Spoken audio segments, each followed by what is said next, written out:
Right. Good morning, everybody. So good to be with you. All right. We're going to take Jennifer and make sure she's unmuted. Are you unmuted, Jennifer? I am. Can you hear me? All right. Yes, I do. Hey, Everyone else is too. Hey. All right. So here we are. I think I just saw you. I think you did. You were running late. You had a very important phone call to be on. That's right. That's right. Well, it's great to be with you and know you're adored and loved, not only by me, but I know by many, many people in this company. And then there's a lot of people who've never gotten a chance really to get to know you. So this will be great. And we're obviously excited to talk about energy work, of course, feng shui and the different elements of that and moving through it. But just first and foremost, it's what I ask almost every single person I get the chance to interview. Who is Jennifer Morris?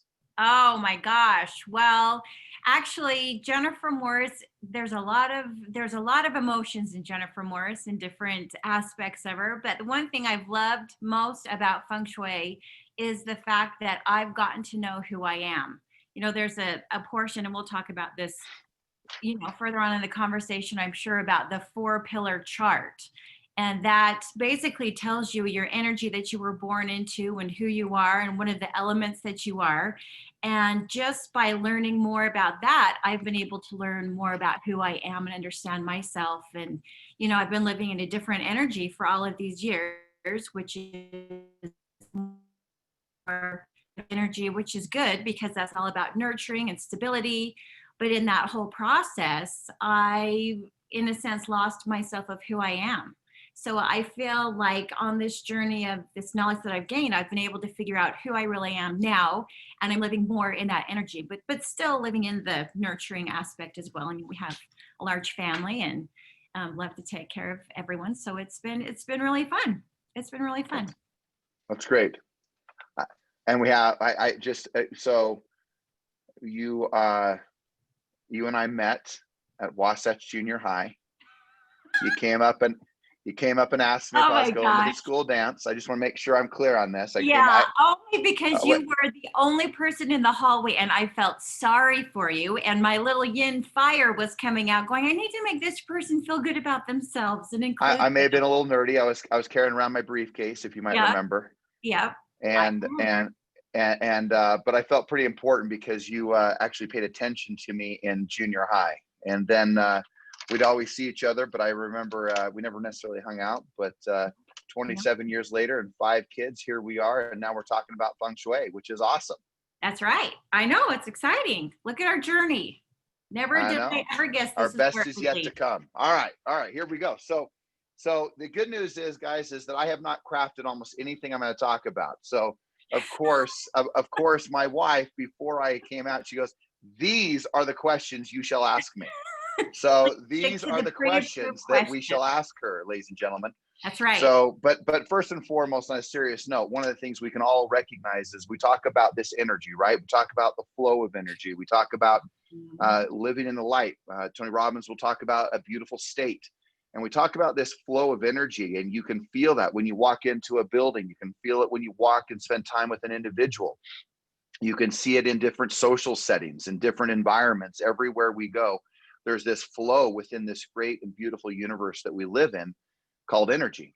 So first question, what got you interested in feng shui? How did you come to find out and to figure it out? And I've been, and on a serious note, even though first it kind of started off as a little bit of, frankly, as a joke, a little bit more of some fun, to where now it's turned into something very, very serious in the sense of very, very meaningful and very, very impactful for the people who are getting the privilege to work with you, and the things that you're doing, not only from their families and their children and the way in which they're moving through their lives and the way they're using energy. So how did you get interested in it? Tell us about that. Well, I've always been loved interior design. I've always, even since I was a child, I was constantly moving my room around, rearranging my furniture as big as I would, be able to push my furniture around. So over the years, in just the homes that we've had, I've loved to organize furniture. And a few years ago, I was sitting in our living room in a spot that I meditate. And I was sitting there thinking, why do I love this room? Like, what in this room is it that I love? And I thought, you know what? I'm going to go back to interior design school and really learn the basic principles and elements of what it is to, um, how design works and what it is that I love. So it really was just a curiosity. Took a bunch of classes, was talking to a friend once, just saying, what classes have you taken? And she said, oh, I took this feng shui class and, it's kind of spiritual and lots of things like that. So I don't know if you would really like it, but I was had been meditating daily for a few years. And so I thought, you know what, I'm going to learn more about that. That just kind of piqued an interest in me. And during the whole time I was doing interior design, I could never really place where I wanted to do, the thought of just doing home after home really kind of put a pit in my stomach, yet I knew I loved interior design. So when I started to do feng shui, I thought, oh my gosh, this is exactly the path that I want to go down during in my interior design career. It was all about energy. Meditating is all about energy. It pieced everything together. I would have, these not visions, but these clarities of furniture and just different items that I loved so much. And I could never figure out how to bring all of those things together. And doing feng shui, literally everything that I was meditating about, it was all under the feng shui element. And so all it is, feng shui is literally translated into water, wind, the energy that we can see and that we can't see. And so obviously the time that we're living in right now, there are extreme energies. We choose in our home to really not focus totally on the news and everything that's coming in, and to keep more of a peaceful energy in our home. But then I do notice when I go out into a store and I'm around people, you can pick up their energy and feel there's a lot of fear out there. There's, lots of miracles. I call them COVID miracles. I'm like, there's another COVID miracle. That's the kind of energy that I like to focus on, the good things that are coming out of this. I mean, I think, Zoom is probably going to be the word of the year. And how grateful we are that we even have this modern technology to be able to use in this time that we're going through. So many things like this, on your morning meetings, I've even thought, wow, what a blessing it is. How many people are able to come to your morning meetings and see you, and you're able to give your message out to everyone that weren't able to see it before. These are like a COVID miracle if these things are happening. So it's all about energy and deliberately and intentionally being able to design the energy in your home and in your life. So that's kind of a little background on how it all Awesome. happened. I love it. Yeah. So in relationship to that, right? If we talk about this energy, if we talk about the environments in which not only clients are working in, if we talk about the energy in which an agent is working in within their office, their space, whether it's at home, whether it's in the actual office itself, talk about how can this all be used from the standpoint of an agent? How do they use feng shui? How do they use that energy? How can they take advantage of what you're discussing and talk about? I know we're going to get in some depth of that, but first and foremost, how can they use it?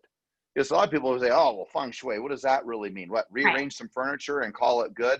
And yet you and I both know, I mean, my heavens, I mean, I'm as guilty of that in the beginnings of when we would talk about it, to where you would laugh out loud because you knew I was like thinking, what on earth are we talking about?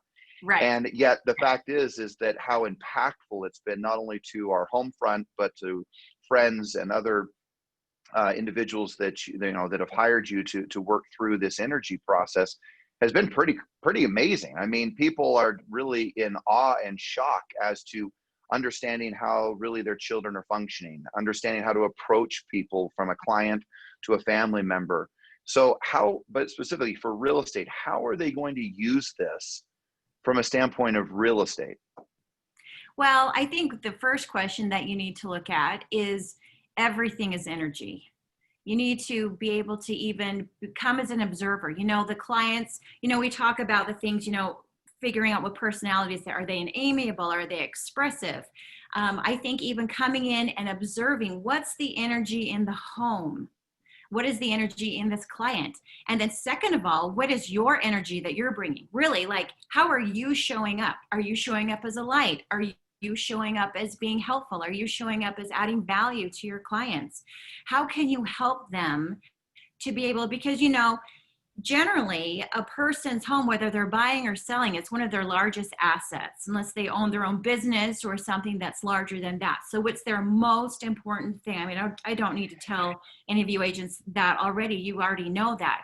But I think, how is it that not only can you resonate with them, but can you lift the energy that's in the room? If they're going through a stressful time, or this, you know, they might be overwhelmed, can you give them the energy to calm the environment, to bring it down, to be able to add value to them? And to, you know, energy is all about, well, gosh, everything's energy. And the whole part of feng shui that I'm wanting to do, even in the videos that I'm putting out there, is the fact of just not making it sound so weird.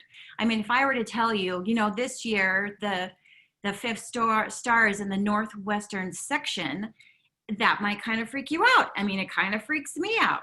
But I really go into it with an open heart, going, okay, let's just put this into like layman's terms. I'm going to make this as simple as possible. And so I started doing things like with experiments, and that might even be something good for them to do, experiments, you know, even on our own family and our children. I started doing an experiment on them. Let's just see where this goes. I know this sounds really weird, Bella, that your bed is, the head of your bed is on the wall that drains are with the bathroom, but you're telling me that you're not sleeping at night and you always feel like your energy is drained. An experiment and move your bed across the room and see how you sleep at night. Let's see how you feel. And just, you know, start that whole thing from that focal point of deliberately trying. Well, but hold on, time. So wait a second here, because I know, well, no, this is fantastic, because I want to make sure that you now, because you brushed over that so fast, I have to stop you. I'm sorry. So what's been the experience for Bella in the way in which she sleeps? Because I've seen a distinct difference. What would be your observation? Well, and that's one of the areas of feng shui. Like, and you know, just to go over it quickly, there are 3 areas that I focus on: the interior, the exterior landscaping, and then the 4 pillar charts of who they are and your energy that you have, that you hold.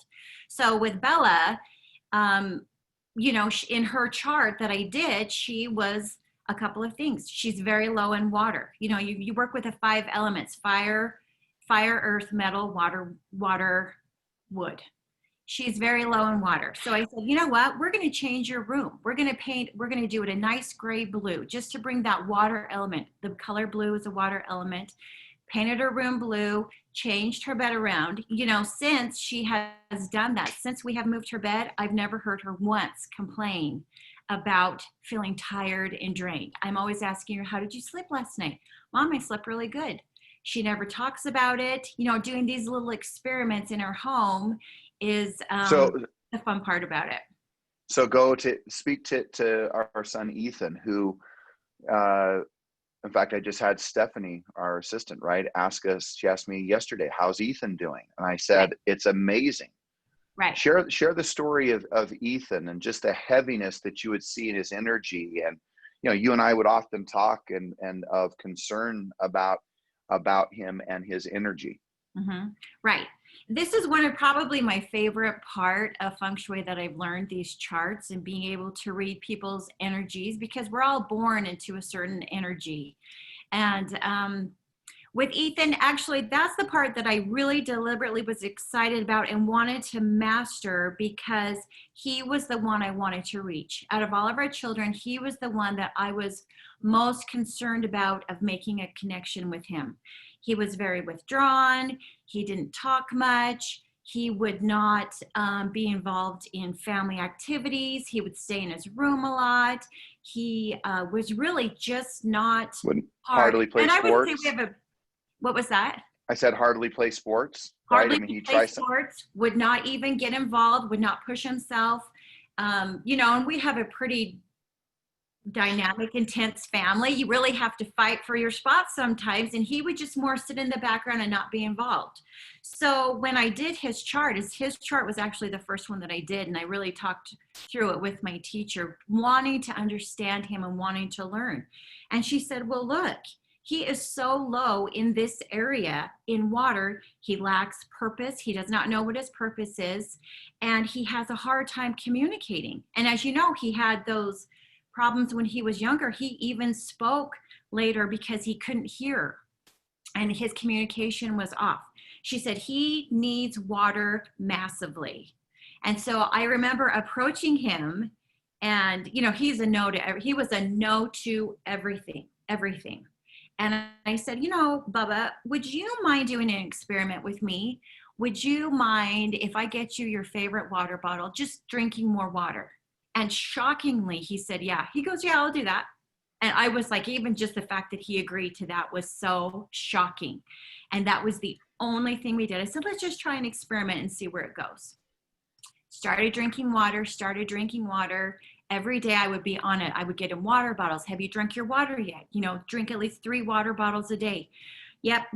And then he started asking for the water bottles, drinking more, because he was a major soda kid, just, soda, love soda. And over the next, few days or few weeks, he started talking more. He started being in the family conversation more. He was happy. He was hanging out with friends more. He was whistling. How about the whistling? I know. I'm like, will you? I said, can you? I threw this out there. I said, I'm in a rush. I have to go meet with a client. Can you empty the dishwasher? Sure, Mom. And started whistling when he was doing it. And I was like, whoa. He started playing golf more and going and doing activities with everything. And then when he said, Mom, I think I want to try out for the baseball team this fall, I about fell off my chair going, what? Really? Okay. Well, that's fantastic. Kenzie just said he got a girlfriend. And he got a girlfriend. Kenzie just typed in and said he got a girlfriend. He did. He got a girlfriend, but he is this, and what's so funny is he is, we also bring in the 12 zodiac animals, and he's a rooster. And I just kept thinking, a rooster is someone who is an expressive, and they want to shout out to the world. A rooster is the first person to say cock-a-doodle-doo in the morning. They're all about that. And I just kept thinking, but he's not living that. He is not living the rooster personality, but it's because he's so low in water. And with him feeding himself water, he's able to live and be who he is, this is his personality. He's a happy, he's funny. I mean, boy, he's got a real dry sense of humor and just makes me laugh. So to just see that in our home with that one aspect has been life-changing. And those are the kind of little experiments that I try where I'm like, it sounds weird, I know, but just let's see where this goes and where this energy takes us.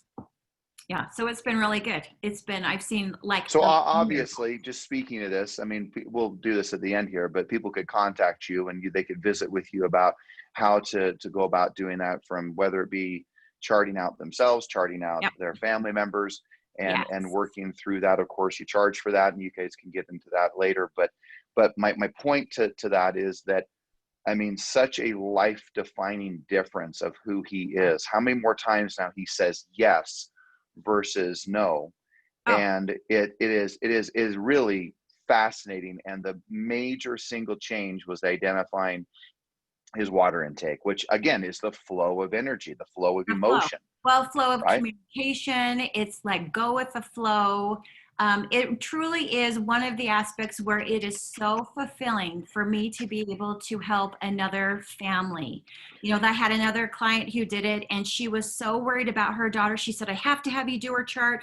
I just can't reach her. She's so hard. It's just, you have to do her chart. And for some reason I said, you know what, let me do your chart first. Let me go through your chart so you kind of know the process, and then we'll do your daughter's chart. And so we did. And what was so interesting is the energy from the mother. She was so micromanaging this child. It was crazy. And the child had a horse energy in her, which is all about freedom.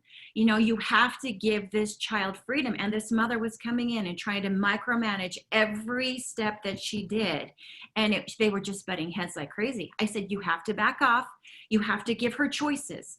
Give her 3 choices and say, you have to do one of these 3 things by 5 o'clock, but give her the freedom to choose, and you will be able to reach her and it'll go, that relationship will build.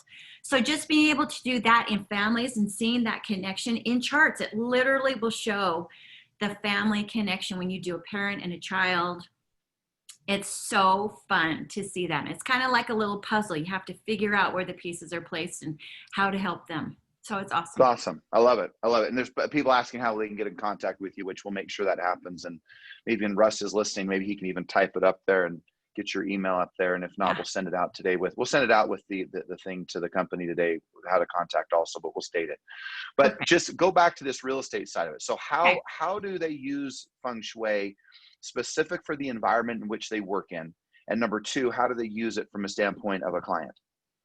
Okay. So let's start off with the client. If you are to look, the home there's yin and yang in everything, a masculine and a feminine. So if you were to look at a home, standing, looking outside, looking at the front door on the right side of the home, that's the masculine energy. And I can get technical and say, this is where your red phoenix energy comes from. That's where the flow, and it will flow right from left in front of your home. If you were to look on your left side of your home, that's your feminine energy. That's the white tiger side. So really what you want to do is you want to have all of your activity, whether you have things in your garden, the little twirly wigs in your garden, you want to attract that energy coming, and you want to be able to have a very clear pathway to your front door because you want that energy to come. So when you put your for sale sign out, you always want your for sale sign to go looking at the front door from the outside, because hold on. I think it was you who cut out on our hold on. You cut out. So I just want to make sure when you said where's the sign supposed to be is when it all went screwbally. Say it again. When you put the sign in the yard, you're doing what? You're putting the sign in the yard. Look at your front door. So you're standing outside looking at your home at the front door. Always put your sign on the right side because that's where you want your activity to be happening, on that masculine side. Always make sure that there's a very clutter-free, direct path to the front door, making sure it's all clear because you want that energy to be able to be drawn into your front door, and it draws people in. And then also on your left side of the home, that's where you want the feminine. That's where you want the serene. Put the potted, maybe even put a sitting area out there, put flowers. You want that very tranquil and just in a very feminine side. And then obviously coming into the home, your agents are already telling their clients this, get rid of the clutter, get rid of it. You have to be able to have a very open path for that energy, and it usually will flow in through the left and go clockwise, but you need to have a clear path for that energy to flow and to have someone pulled in. Like a store, if you're to walk into a store, you want to be drawn in and naturally flow through the store. That's what you want your clients and those prospective buyers to be able to do, to be drawn into the home, and they naturally move into either the living room, the family room, wherever it is, and then to make a circle so you know that the energy is flowing through easily. So from that standpoint, obviously they can hire you to bring them into a home to help shape that focus of energy and the flow of energy. Recommendations, and the hope obviously is to get the home sold, but also to maximize as much profit in regards to, or if it's a buyer who is wanting to just say, hey, how would you make this flow properly? That's something you could do also. Oh, absolutely. And a buyer, even just setting up your home and looking at the property, is this a good property to buy? Does the energy flow very easily? We went with Kenzie yesterday to just look at this home, and it came to a dead end. You could just feel, walking through the home, I said, I feel like I'm going to find something awful in one of these closets. The energy was just stagnant, because it could not have a flow. It just, you felt, and we're all aware of energy. It's just becoming aware that you're aware of the energy. Everything has energy. And for you to be able to even walk in a home, like some homes you really like being in, some homes you don't. It's usually because the energy is just stagnant and it just needs to be cleared out, something needs to be rearranged. And that's how you can feel a better energy. And when everyone, comes in, other buyers come in, they'll be able to feel it too. And they will resonate with that home, be drawn to it. Well, I think it's simple things like I drop something underneath the bed, and normally we have our luggage and all these other things underneath our bed. I look Yeah. under there, and there is not a single thing under our bed. Right. And I mean, just what's the reason for that? And then I want to ask you about these 4 elements. We still got Okay. time, but like, just why did you clear? I actually haven't even asked you, why did you clear underneath our entire bed? Well, remember, I have always been a fabulous sleeper. And I was going through those few months where I could not sleep. I was waking up 2 or 3 times a night. I was a mess. I was exhausted. And I thought, you know what? This energy cannot flow into our bedroom and even get under. You should always keep it clear under your bed.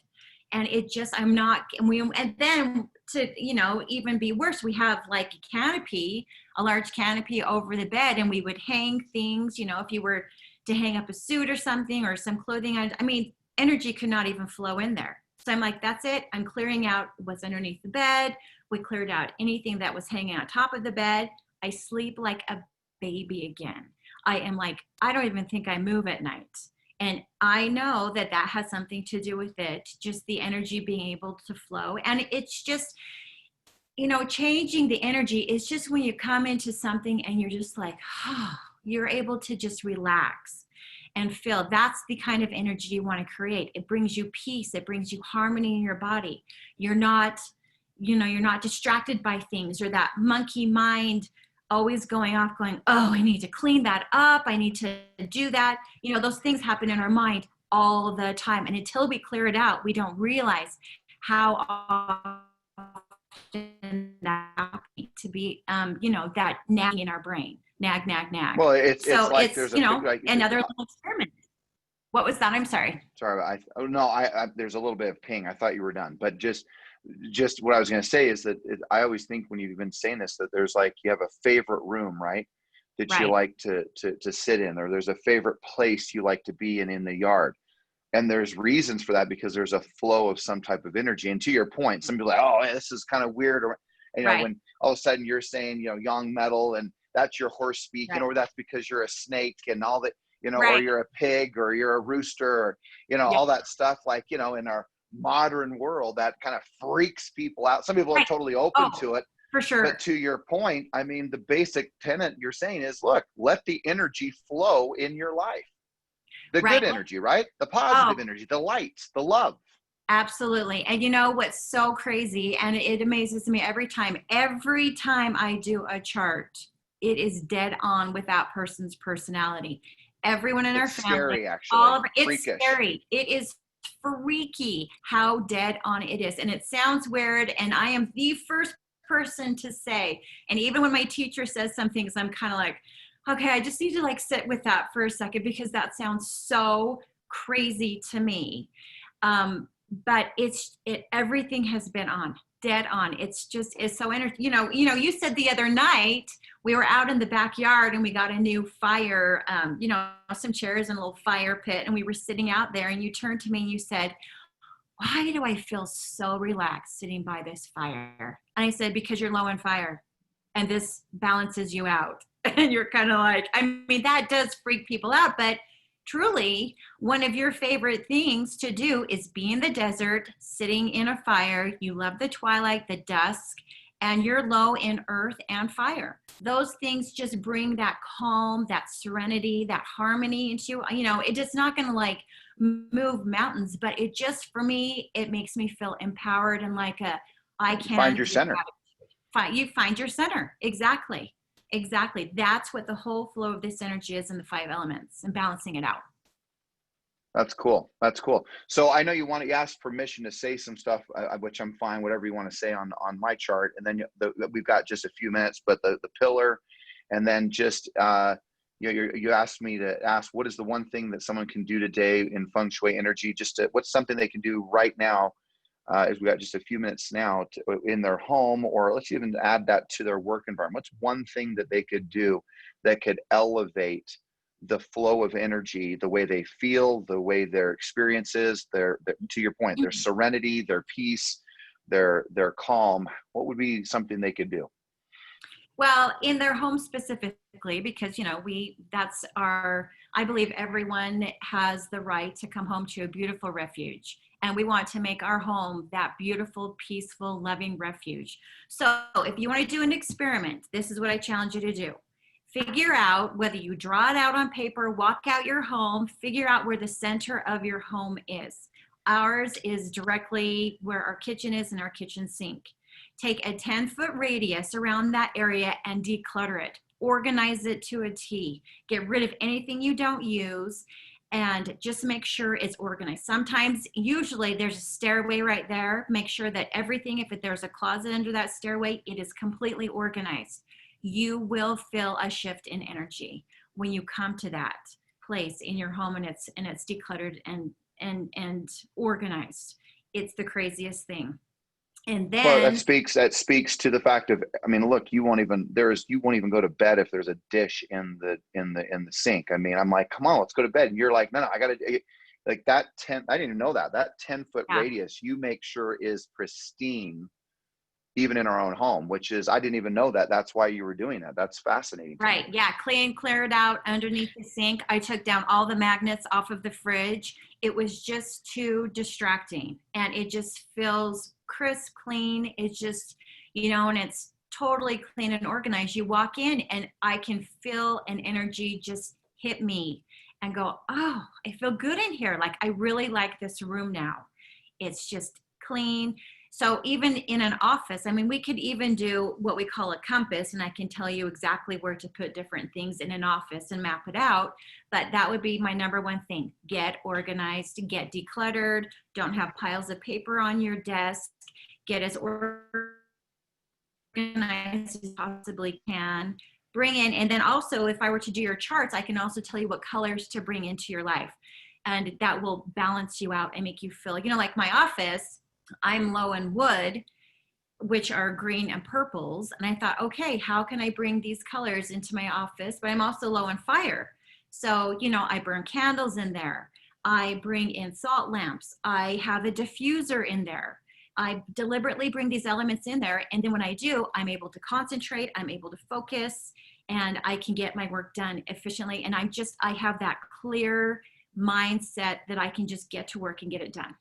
It just makes, well, and you know what, which used to be our son's bedroom, that room has this really cool energy to it, and you feel it. In fact, I know that even Ashley, who, you know, is home from school and having to work online with all of her schoolwork, she's works in that office nonstop now, and I think it's interesting that that's the place she chose to go do all of her stuff, and she has multiple other places that she could choose. Well, that's great. Okay, so first and foremost, your email, Stephanie, our assistant, put it into the chat box, but if we'll say it here, it's Jennifer Morris 101 at gmail.com. Jennifer Morris 101 at gmail.com, but it's also in the chat box. We'll make sure. So Steph, I know you're listening, so let's make sure that goes out to the rest of the organization, that they can get in contact with you and they want to take things further. One, thank you. And any last thoughts for this motley crew as they're trying to let the energy flow? This greatness of Motley Crue. Gosh, I would say the number one thing is to, you know, over the last few years of just growth and study, I believe that we are all responsible for our own happiness. And, you know, any kind of emotion is energy as well. So take a look at how you're showing up to yourself and to other people. And, you know, if you want to bring a different energy, you can provide that, intentionally provide that. It will change you. It will change your family. It will change the people who you work with, the clientele. It will lift, you know, when you lift your vibration and your energy, it will lift everyone else around them. And people know when someone comes into a room and they are like, you know, people say that about you all the time. You are known. When you walk into a room, people notice, but it's because you are bringing that energy into that room. You're bringing that light, that information, that excitement. That's the energy that you are always bringing into the room. You're a prime example of how we can all elevate our energy And in the same aspect, that will elevate everyone around us. So if you want to make a change in your life, in your family's life, in your work life, the people around you, figure out what energy you're showing up in and elevate it. You know, challenge yourself, bring in a different energy, and, you know, start doing some experiences and see what happens. It's awesome. It's awesome. Thank you for, but also Thank as you'll you. see, and make sure you don't get off the call until you look at all those wonderful chats that people have said. But thank you for bringing your light, your love, your energy to the company and to the people. And I know people are very excited about today, and I've been excited. It's actually hard to do this without just smiling, because I think it's so great that you're here with me and here with the company. So thank you for what you're doing. Thank you for the mother you are, the wife you are, and love you and grateful to be with you. So, all right, ready for some affirmations, Jenny? I am ready.